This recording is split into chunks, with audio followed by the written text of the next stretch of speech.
بسم اللہ الرحمن الرحیم۔ شب برات کے نوافل، رکعت، نیت اور پڑھنے کا مکمل طریقہ۔ شعبان کی 15ویں شب شب برات کہلاتی ہے، یعنی وہ رات جس میں مخلوق کو گناہوں سے بری کر دیا جاتا ہے۔ تقریباً 10 صحابہ کرام رضوان اللہ تعالی علیہم اجمعین سے اس رات کے متعلق احادیث منقول ہیں۔ حضرت عائشہ رضی اللہ تعالی عنہا فرماتی ہیں کہ شعبان کی 15ویں شب کو میں نے نبی کریم صلی اللہ علیہ وسلم کو اپنی آرام گاہ پر موجود نہ پایا، تو تلاش میں نکلی، دیکھا کہ آپ صلی اللہ علیہ وسلم جنت البقیع کے قبرستان میں ہیں۔ پھر مجھ سے فرمایا کہ آج شعبان کی 15ویں رات ہے، اس رات میں اللہ تعالیٰ آسمانی دنیا پر نزول فرماتا ہے اور قبیلہ بنی کلب کی بکریوں کے بالوں کی تعداد سے بھی زیادہ گناہ گاروں کی بخشش فرماتا ہے۔ دوسری حدیث میں ہے کہ اس رات میں اس سال میں پیدا ہونے والے ہر بچے کا نام لکھ دیا جاتا ہے۔ اس رات میں اس سال مرنے والے ہر آدمی کا نام لکھ دیا جاتا ہے۔ اس رات میں تمہارے اعمال اٹھائے جاتے ہیں اور تمہارا رزق اتارا جاتا ہے۔ اسی طرح ایک روایت میں ہے کہ اس رات میں تمام مخلوق کی مغفرت کر دی جاتی ہے سوائے 7 اشخاص کے۔ وہ یہ ہیں: مشرک، والدین کا نافرمان، کینہ پرور، شرابی، قاتل، شلوار کو ٹخنوں سے نیچے لٹکانے والا اور چغل خور۔ ان 7 افراد کی اس عظیم رات میں بھی مغفرت نہیں ہوتی جب تک کہ یہ اپنے جرائم سے توبہ نہ کر لیں۔ حضرت علی رضی اللہ تعالی عنہ سے ایک روایت میں منقول ہے کہ اس رات میں عبادت کیا کرو اور دن میں روزہ رکھا کرو۔ اس رات سورج غروب ہوتے ہی اللہ تعالیٰ اپنے بندوں کی طرف متوجہ ہوتے ہیں اور اعلان ہوتا ہے: کون ہے جو گناہوں کی بخشش کروائے، کون ہے جو رزق میں وسعت طلب کرے، کون مصیبت زدہ ہے جو مصیبت سے چھٹکارا حاصل کرنا چاہتا ہو۔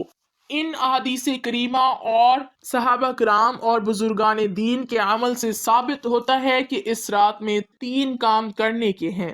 نمبر 1، قبرستان جا کر مردوں کے لیے ایصال ثواب اور مغفرت کی دعا کی جائے، لیکن یاد رہے کہ نبی کریم صلی اللہ علیہ وسلم سے ساری حیات مبارکہ میں صرف 1 مرتبہ شب برات میں جنت البقیع جانا ثابت ہے۔ اس لیے اگر کوئی شخص زندگی میں 1 مرتبہ بھی اتباع سنت کی نیت سے چلا جائے تو اجر و ثواب کا باعث ہے، لیکن پھول پتیاں، چادر چڑھاوے اور چراغاں کا کام کرنا اور ہر سال جانے کو لازم سمجھنا، اس کو شب برات کے ارکان میں داخل کرنا، یہ ٹھیک نہیں ہے۔ جو چیز نبی کریم صلی اللہ علیہ وسلم سے جس درجے میں ثابت ہے اس کو اسی درجے میں رکھنا چاہیے، اس کا نام اتباع اور دین ہے۔ نمبر 2، اس رات میں نوافل، تلاوت، ذکر و اذکار کا اہتمام کرنا۔ اس بارے میں یہ واضح ہے کہ نفل ایک ایسی عبادت ہے جس میں تنہائی مطلوب ہے، یہ خلوت کی عبادت ہے، اس کے ذریعے انسان اللہ کا قرب حاصل کرتا ہے، لہٰذا نوافل وغیرہ تنہائی میں اپنے گھر میں ادا کر کے اس موقع کو غنیمت جانے۔ نوافل کی جماعت اور مخصوص طریقہ اپنانا درست نہیں ہے۔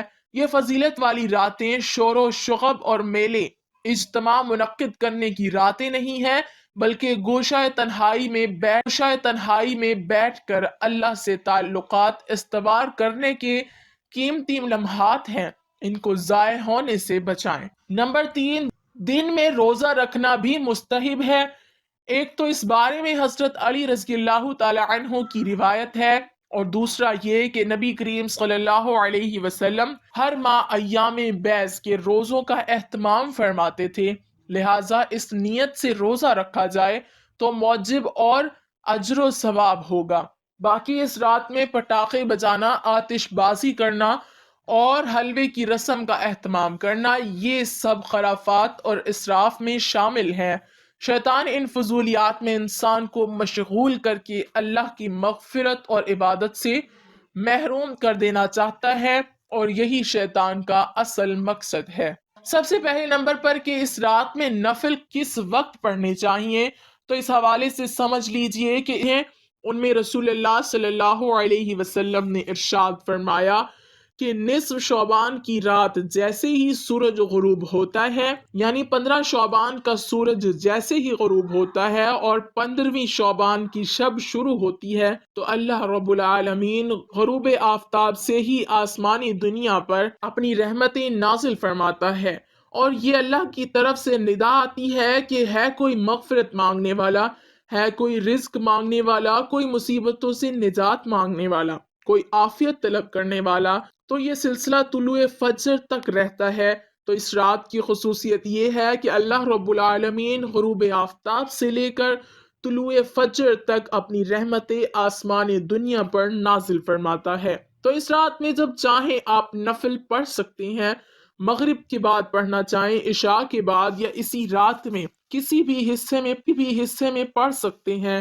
طلوع فجر تک جب چاہیں آپ نفل نماز، قرآن مجید کی تلاوت، ذکر و اذکار، تسبیحات وغیرہ پڑھ سکتے ہیں، کوئی حرج نہیں۔ اب یہ کہ اس رات میں نفل نماز پڑھنے کا کیا طریقہ ہے۔ اس رات میں جو نفل نماز پڑھنے کا طریقہ ہے کوئی الگ سے نہیں ہے، کوئی خاص طریقے ہیں، لیکن زیادہ سے زیادہ وہ مستحب ہیں۔ یہ نہیں کہ انہی طریقوں سے ہی نفل نماز ادا کریں گے تو نماز پڑھ سکتے ہیں، ورنہ نہیں، ایسا بالکل نہیں ہے۔ جس طرح باقی دنوں میں نفل ادا کیے جاتے ہیں، جس طرح باقی نمازوں میں ظہر کی نماز کے بعد جو 2 رکعت پڑھے جاتے ہیں نفل، اسی طرح مغرب میں، عشاء میں یہ جو نفل نماز ہم باقی دنوں میں پڑھتے ہیں، اسی طریقے سے ہم نفل نماز شب برات کی رات ادا کر سکتے ہیں۔ مقصد صرف اس رات میں قیام کرنا ہے، کیونکہ حدیث میں ہے، حضرت علی مرتضیٰ رضی اللہ تعالی عنہ بیان فرماتے ہیں کہ رسول اللہ صلی اللہ علیہ وسلم نے ارشاد فرمایا کہ نصف شعبان کی رات قیام کرو اور اس دن کا روزہ رکھو۔ مقصد یہاں پر صرف اللہ کی بارگاہ میں قیام کرنا ہے۔ اب چاہے نفل نماز ادا کریں، جس طریقے سے ادا کریں، آپ 2 رکعت کر کے پڑھ سکتے ہیں، 4 رکعت کر کے پڑھ سکتے ہیں۔ اب اس کے بعد یہ کہ ان میں پڑھا کیا جائے۔ جس طرح باقی نفل نمازوں میں ہم جو قرات کرتے ہیں یا تلاوت کرتے ہیں، یا جو طریقہ ہے پڑھنے کا، یعنی سب سے پہلے ثنا پڑھیں گے، اس کے بعد اعوذ باللہ، بسم اللہ، پھر سورہ فاتحہ، پھر کوئی سورت ملائیں گے، رکوع اور سجود 1 رکعت مکمل ہوگی، دوسری رکعت میں پھر اسی طرح سے بسم اللہ پڑھیں گے، سورۃ فاتحہ، پھر کوئی سورت ملائیں گے، اسی طرح رکوع اور سجود قاعدہ میں بیٹھ کر تشہد، درود اور دعا پڑھ کر اپنی 2 رکعت نفل مکمل کریں گے۔ تو اس طریقے سے جس طرح کی دنوں میں نفل نماز ادا کی جاتی ہے، بالکل اسی طریقے سے اس رات بھی ہم عبادت کر سکتے ہیں، نفل نماز ادا کر سکتے ہیں۔ نفل نماز نیت کرنے کا کیا طریقہ ہے، تو اس حوالے سے سمجھ لیجئے کہ نفل نماز ہو یا کوئی بھی نماز ہو، کوئی بھی عمل ہے، نیت دل کا پختہ ارادہ ہے، زبان سے نیت کرنا یہ ضروری اور لازم نہیں ہے۔ ٹھیک ہے، اگر زبان سے کرنا بھی چاہیں تو اس طریقے سے ان کلمات کے ساتھ آپ ادا کر سکتے ہیں کہ میں نیت کرتا ہوں 2 رکعت نماز نفل واسطے اللہ تبارک و تعالیٰ کے، منہ میرا کعبہ شریف کی طرف۔ یا پھر اسی طریقے سے آپ اگر جتنی بھی رکعتیں ادا کرنا چاہتے ہیں، یعنی 10 رکعت ہو یا 20 رکعت نفل ادا کرنا چاہتے ہیں، جتنی رکعت بھی ادا کرنا چاہتے ہیں تو ان کی اکٹھی بھی نیت باندھ سکتے ہیں۔ یعنی اس طرح اگر 20 رکعت پڑھ رہے ہیں تو اس طرح نیت کر سکتے ہیں، میں نیت کرتا ہوں 20 رکعت نفل واسطے اللہ تبارک و تعالیٰ کے، منہ میرا کعبہ شریف کی طرف۔ یہ نیت ہے، اور نیت دل کا پختہ ارادہ ہے۔